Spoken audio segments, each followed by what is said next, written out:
छोटे छोटे बच्चों के ऊपर लाठियां चलाई जा रही हैं, छोटे छोटे बच्चों के ऊपर आंसू गैस के गोले छोड़े जा रहे हैं। ये देश के जो क्रांतिकारी पीढ़ी है उसको कहीं ना कहीं खत्म करने का काम कर रहे हैं। जिस प्रकार से मुगलों ने राज किया, अंग्रेजों ने राज किया, उसी प्रकार से ये जो तानाशाह लोग हैं ये इस देश के ऊपर काबिज होना चाहते हैं और अपनी मनमानी इस देश के अंदर चलाना चाहते हैं। साथियों, जो जंतर मंतर पर छात्रों पर लाठीचार्ज हुआ था उसी को लेकर के है जो वकील साहब है जो धरना प्रदर्शन है जो इसने शुरू कर दिया है।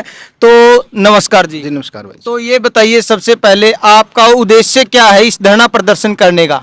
देखिए, देश भर के अंदर सिर्फ और सिर्फ एक ही मुद्दा चला हुआ है, हमारे देश के बच्चों के भविष्य के खिलवाड़ को लेकर के। जो आज देख रहे हो कि वे जगह जगह पे धरना प्रदर्शन और प्रोटेस्ट हो रहे हैं बड़े बड़े, उनका सिर्फ और सिर्फ एक ही कारण है कि हमारे देश के युवा का भविष्य जो है उसको बचाया जाए, जिसको लेकर के आज पूरे देश के अंदर प्रदर्शन हो रहे हैं। और हमने भी फैसला किया है कि जब तक हमारे जो बच्चे हैं देश के, उनकी मांगें पूरी नहीं हो जाती, वो कोई नाजायज़ मांग नहीं कर रहे हैं, वो जायज़ मांग कर रहे हैं। जो जिम्मेवार है उसको जिम्मेवारी उठानी पड़ेगी, जिसकी जिम्मेवारी है उसको अपनी भूमिका अदा करनी पड़ेगी। अगर हमारे जो देश का जो केंद्रीय शिक्षा मंत्री इस सब के पीछे जिम्मेवार है तो उसको अपना आगे आकर के बड़ा दिल दिखाना चाहिए था कि भाई हाँ भाई मेरे से चूक हुई है, हमारे विभाग से चूक हुई है और हम इस काबिल नहीं है। लेकिन वहां पर तो कोई भी नहीं पहुंचा।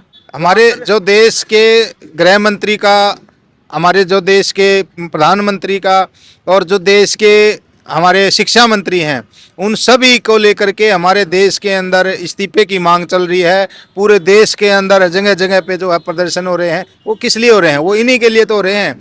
एक ही तो मांग है कि हमारा जो शिक्षा मंत्री है, जिसकी जवाबदेही है, जिसकी जिम्मेवारी है, उसका इस्तीफा दिया जाए, बस। इससे आगे कोई बात ही नहीं है।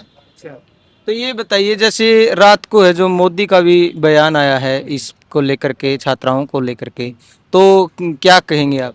देखिए, ये मन की बात हमेशा से करता रहा है। अपने मन में बंद कमरे के अंदर बैठ के अपनी राग गा दिया इसने, अपनी बात रख दी। कभी देश की मीडिया के सामने आके, कभी प्रेस कॉन्फ्रेंस करके, कभी स्पष्टीकरण दिया इसने, कभी नहीं दिया। क्यों नहीं देता? चोर है, मन में काला है, डरता है, सवालों के जवाब नहीं है इसके पास में, इसलिए ये कभी भी जो है मीडिया फेस नहीं करता है कि भाई कहीं कल को कोई सवाल ना कर ले, कोई जवाब देना पड़ जाए और वो इसको भारी पड़ जाए, इसलिए ये कभी भी मीडिया के सामने नहीं आता है। इसलिए चोरों की तरह बंद कमरे में बैठकर अपनी बात रखता है। देखिए, जैसे छात्रों पर लाठी चार्ज हुआ तो जो लाठी डंडे थे उनमें जो कीलें थी, तो उसको लेकर के क्या कहेंगे आप? ये कहीं भी लोकतंत्र नहीं है, कहीं कानून व्यवस्था नहीं है। ये लोकतंत्र का और हमारी कानून व्यवस्था का सरेआम मजाक बनाया जा रहा है। जिस प्रकार से उनकी भावनाओं के साथ में, उनके शरीर के साथ में खिलवाड़ करने का काम किया जा रहा है। छोटे छोटे बच्चों के ऊपर लाठियां चलाई जा रही हैं, छोटे छोटे बच्चों के ऊपर आंसू गैस के गोले छोड़े जा रहे हैं। ये देश के जो क्रांतिकारी पीढ़ी है उसको कहीं ना कहीं खत्म करने का काम कर रहे हैं। अपने जो देश के युवा हैं उनको भी गुलाम प्रवृत्ति का बनाना चाहते हैं, ताकि भाई कोई इनके सामने सवाल ना करे। जिस प्रकार से मुगलों ने राज किया, अंग्रेजों ने राज किया, उसी प्रकार से ये जो तानाशाह लोग हैं ये इस देश के ऊपर काबिज होना चाहते हैं और अपनी मनमानी इस देश के अंदर चलाना चाहते हैं। कोई भी इनके खिलाफ आवाज ना उठाए, सिर्फ और सिर्फ इनकी मनसा एक ही रहती है, इस देश के अंदर जो हमने करना है वो हम करें, कोई बोलने वाला ना हो। तो आपका धरना प्रदर्शन है जो कब तक चलेगा? ये अनिश्चितकालीन है। जब तक हमारे बच्चों को न्याय नहीं मिल जाता, इस देश के भविष्य को सुरक्षित हाथों में नहीं जाता, देश का जो युवा है वो सुरक्षित महसूस नहीं करता, जो उनकी मांगें पूरी नहीं होती, तब तक ये धरना चलेगा। तब तक ये चलेगा। तो भाई आप देख सकते हैं वकील साहब ने बता दिया है पूरा मामला है जो लगातार छात्र व छात्राएं प्रोटेस्ट कर रहे हैं और लाठी डंडे भी खाए हुए हैं। किसी को ज़्यादा चोटें भी आई हैं, किसी के पैर में चोट आई है तो किसी का सर फोड़ दिया गया है।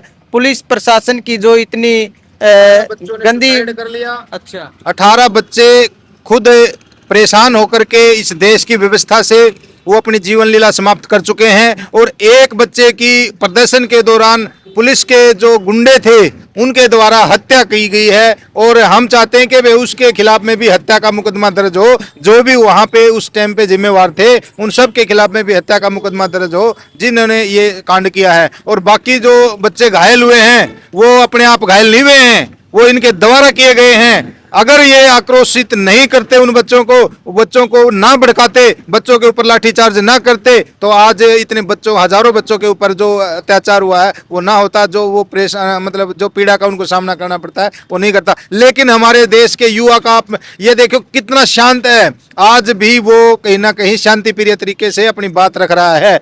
उन कर्मचारियों को शर्म आ रही है, जो हमारे जो देश के कर्मचारी हैं, जिन्होंने लठ मारे हैं, जिन्होंने उनको कुचलने का काम किया है, इस शासन की गुलामी करते हुए, उन शासन के जो हुक्म को पालन करते हुए हमारे जो देश के भविष्य को कुचलने का काम किया है, उनको कहीं ना कहीं शर्म आनी चाहिए और आ भी रही है। बहुत से क्रांतिकारी साथी जो देश के लिए सोचते हैं, ना कि अपनी नौकरी के लिए सोचते हैं, ना कि इन शासकों के बारे में सोचते हैं, इन नेताओं के बारे में सोचते हैं। बहुत से कर्मचारी साथी जो हैं, चाहे वो पुलिस का हो, चाहे वो अन्य फोर्सेज का हो, वो हमारी मिलिट्री का, आर्मी का जो भी है, वो साथी आगे आ रहे हैं और हम उनका स्वागत करते हैं। इस देश के भविष्य के अंदर जब भी इतिहास लिखा जाएगा तो उनका नाम जो है स्वर्ण अक्षरों में लिखा जाएगा कि इन लोगों ने देश की तानाशाही के खिलाफ में बगावत करने का काम किया था। हम उसको सैल्यूट करते हैं, धन्यवाद करते हैं। जिस प्रकार से उन्होंने हमारे जो इस आंदोलन को मजबूती देने का काम किया है, हम उसके शुक्रगुजार हैं। तो पुलिस की बर्बरता से आप क्या कहेंगे?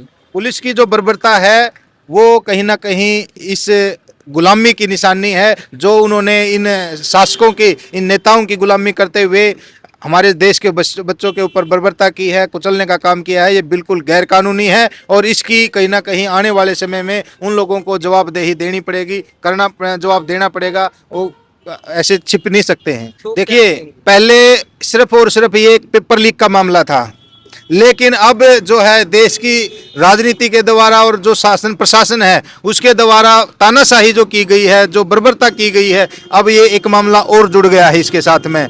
देश के भविष्य को कुचलने का जो काम किया गया है ये भी कहीं ना कहीं छिपा नहीं है, किसी से सबको पता लग चुका है। और हमारे जो देश की सरकार है, उन लोगों को जो देश के भविष्य के लिए, इस देश के सिस्टम को सुधारने के लिए, इस देश के जो तानाशाही है उसको कुचलने के लिए आवाज़ उठाती है, उनको देशद्रोही कहा जाता है। और जो इस देश की गुलामी कर रहे हैं, इस देश को बर्बाद करने पे लगे हुए हैं, इस देश को बेचने पे लगे हुए हैं, उनको कहीं ना कहीं वो देशभक्त मानते हैं। तो इससे बड़ा दुर्भाग्य हमारे लिए क्या हो सकता है? मैं तो जो बच्चे वहाँ पे आंदोलन कर रहे हैं, जो बच्चे उनके छोटे हैं, आने वाले समय में उनका भी भविष्य इसी प्रकार से उजाड़ने का काम इनके द्वारा किया जाएगा। लाखों स्कूल बंद किए जा रहे हैं आपके बच्चों का भविष्य बर्बाद करने के लिए। तो सभी पेरेंट्स को आगे आना चाहिए, जो माँ बाप हैं, जो बच्चों के, उनको आगे आना चाहिए और आगे आकर के अपने बच्चों का भविष्य सुरक्षित करना चाहिए। तो वही डटकर सामना कर रहे हैं, लगातार जो छात्र व छात्राएं हैं सभी बिल्कुल डटकर सामना कर रहे हैं। और आपकी क्या राय है, एक सभ्य कमेंट के जरिए आपने जरूर रखनी है।